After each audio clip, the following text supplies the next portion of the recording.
What it all comes down to, what the entire purpose of this series is basically our ability to work better and work more effectively with kids. And whenever anybody comes to a workshop like this, somewhere in the beginning, middle, or end of the workshop, the speaker says, you've got to work on the child's self-esteem. How do you do that? How do you build the child's self-esteem? Well, I've come up with an analogy that I think works. In order to build a child's self-esteem and work on a child's self-esteem, I would ask you to think of self-esteem as being poker chips. Self-esteem is basically poker chips. If you've got a good self-esteem, a strong self-esteem, you've got a lot of poker chips. And if you've got a poor self-esteem, a low self-esteem, you don't have many poker chips. Simple as that. Let's talk about two children who go to the school that your child goes to. These two children go to every school in the country. One child is named Joe Cool. Joe Cool has tons and tons and tons of poker chips. How did he get all those poker chips? By good things happening to him. When good things happen to you, you get poker chips. Captain of the football team, he has 10,000 poker chips. Voted king of the homecoming dance, he has 15,000 poker chips. Get your picture in a paper for scoring the winning touchdown, he has 12,000 poker chips.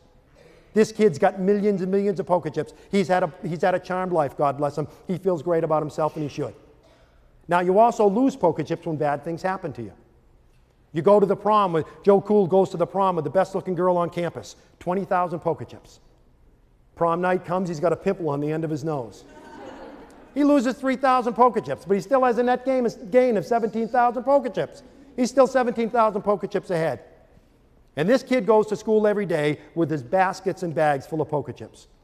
And sitting next to him is Larry, the learning disabled kid. Larry, the learning disabled kid, has poker chips like this. This is it. This is all he's ever gotten. Never been voted captain of anything. Didn't go to the prom. Never been on a team. Never got on 100 in a test. Didn't blow the top off his SATs. Didn't even take his SATs. He's got a stack of poker chips like this.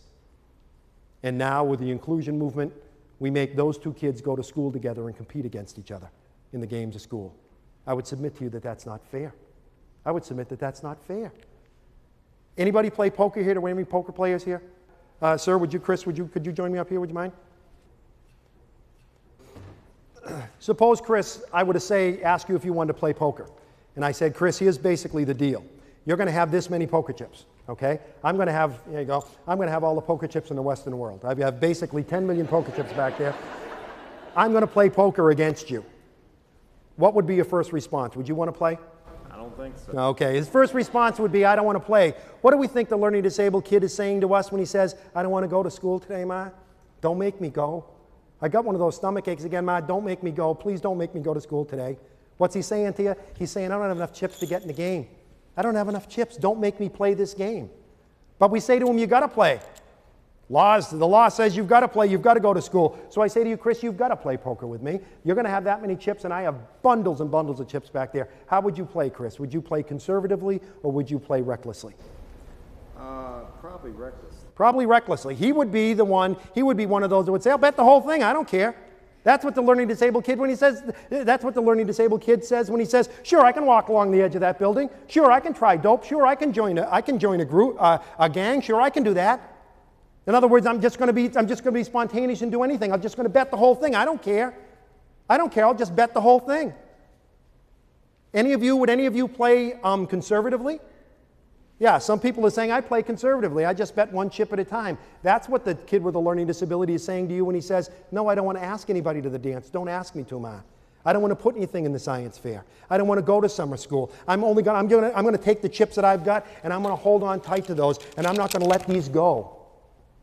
And in school, we make these two kids play the game of school against each other, and I would submit to you that that's not fair. So in class, the first day, we're in class one day, and the teacher says, who was the president of the United States during the Civil War? And Joe Cool's sitting there, and he's saying, I think it was Calvin Coolidge, but I'm not sure. Well, what the heck? I've got 10 million poker chips. If I get this answer wrong, it's only going to cost me 5. Was it Calvin Coolidge? Teacher says no. Larry, the learning disabled kid, is sitting there and he's looking at this little stack of poker chips. He's got 25 poker chips to his name. And he's thinking, I think the answer is Abraham Lincoln. I think the answer is Abraham Lincoln, but I just don't dare answer. I don't dare respond because I have another game I've got to play at lunch. You see, yesterday when I went to lunch, I gave the lunch lady, the one with the hairnet and the tattoo, I gave the lunch lady a $20 bill, and she only gave me change for a 10. And my father said, don't you come back without that extra $10. You go to that lady and you tell her she gave you the wrong change. And he's thinking, that's going to take me 25 chips. It's going to take 25 chips for me to go and ask that lady for my money back. So I don't dare play in this game, because if I lose the chips, I won't have enough to play in the game I've got to play at lunch. And the teacher says, the right answer is Abraham Lincoln. And Larry goes, oh, I should have done it. I should have done it. The reality is that the self-esteem of our kids, the problem with the self-esteem of our kids is they just don't have enough poker chips. The solution is to give them poker chips. How do you give kids poker chips? How do you build their self-esteem? One is you find, if you're a parent or you're a teacher, you find the island, what Bob Brooks calls the island of competence. You find the one thing that child can do well, and you make a big deal out of that. You celebrate that. You make that very important. If you're a mom and the only thing your child knows how to do is use a Phillips head screwdriver, every Thursday before he gets off the bus, you loosen every bloody screw in the house. And when he gets off the bus, you give him the screwdriver and you say, go to it, pal, because nobody does it like you. You got to be a talent scout. You got to find things he does well. You got to find, because every time you praise a child, every time you say, that was a good job, you're giving him poker chips. Parenting is pretty simple. Being a teacher is pretty simple. It all comes down to this. Your job is to make sure that every child you deal with has more poker chips when he goes to bed that night than he or she had when they got up in the morning. That's it. It's that simple. And how do you make sure they have poker chips? You give as many poker chips as possible. Secondly, you take away only as many poker chips as necessary. Please listen to me, dads, because we dads are real good at this. Let's say that Chris is my son. And Chris is sitting in class, sitting at the dinner table. Want to cup your hands like that for me, Chris? Chris is sitting at the dinner table, and he's got that many poker chips. He's got that many chips. And we're sitting at the dinner table, and Chris spills his milk. And I say, you know, Chris, sometimes you make me sick.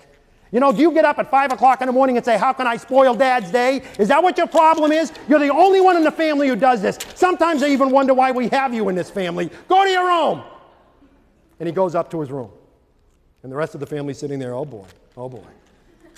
And I sit there and I think, oh boy, that was pretty rough. It was pretty rough on old Chris. That's pretty tough on Chris. I wasn't really mad at Chris. I was mad at my secretary. So I should go apologize to him. So I go up and I sit in the edge of Chris's bed and I stroke his hair and I say, gee, Chris, I'm sorry, pal. I shouldn't have yelled at you that way. I shouldn't have yelled at you that way.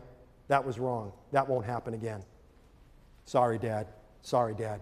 Yelling at him in front of the family, telling him you wish he wasn't in the family. Asking him if he plans how to spoil your day, telling him you're basically sick of seeing him when you come home from work. You took away 50, 60,000 poker chips from him. Sit in the edge of his bed, stroke his hair, tell him you love him. 5,000 poker chips at the most. You're still 55,000 poker chips behind the 8 ball. You can't do that with our kids. You can't take away those massive number of poker chips without realizing that you're making your job as a parent much tougher. And lastly, you got to give as many as you can. Take away only what's necessary. And lastly, you've got to be willing to go to the mat with people who take poker chips away from your child and not give any back. Teachers take away chips. Bus drivers take away chips. Principals take away chips. But most of us also give chips back. And if you take poker chips away from a kid, but then give some back, that's okay. There's a lot of people in your child's life who play that role. But the bottom line is, if there's someone in your child's life who is taking poker chips away and not giving any back, they're making your life much tougher. When are we going to deal with this? That's what advocacy means. Standing up for someone who can't stand up for themselves. If you're a teacher or a parent, you've got to be willing to go to the mat with people who take chips away from your kid and not give any back. You're a mom, you get up in the morning, you make him French toast. Oh man, 20,000 chips. You lay out his favorite clothes, a Beavis and Butthead t-shirt that he loves and you hate, 15,000 chips. You put his books at the door ready for him to go out the door, 10,000 chips. You warm up the maple syrup, oh my God. You warm up the maple syrup, another 5,000 chips. You have a nice breakfast with him, you give him a big kiss and you send him out the door with a great big hug and kiss and 50,000 brand new poker chips. And he steps on the school bus and the school bus driver says, well, here's the retard. You might as well stay at home. You might as well stay in bed, Ma.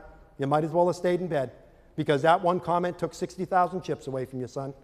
60,000 chips away like this. You might as well have stayed in bed because all the chips that you gave to your child were just taken away. Being a parent, being a teacher is not all that complicated. It's all a matter of poker chips. None of us want to think about what happens to a child at 18 and 19 years old that doesn't have enough poker chips to play the games of life. You know how many poker chips it takes to ask for your first job? You know how many poker chips it takes to ask someone to marry you? Thousands and thousands of poker chips. One of the reasons that many adults with learning disabilities have problems, they just don't have enough poker chips to get into the games of adult life. And when you don't have enough poker chips, suddenly suicide begins to make sense, drug abuse begins to make sense, gangs begin to make sense. Our job is as simple as this, to make sure that every child who crosses our paths as a parent or a teacher, every child that crosses our paths has more poker chips when he goes to bed that night than when he gets up in the morning. It's that simple. And hopefully this has helped. Thank you very much.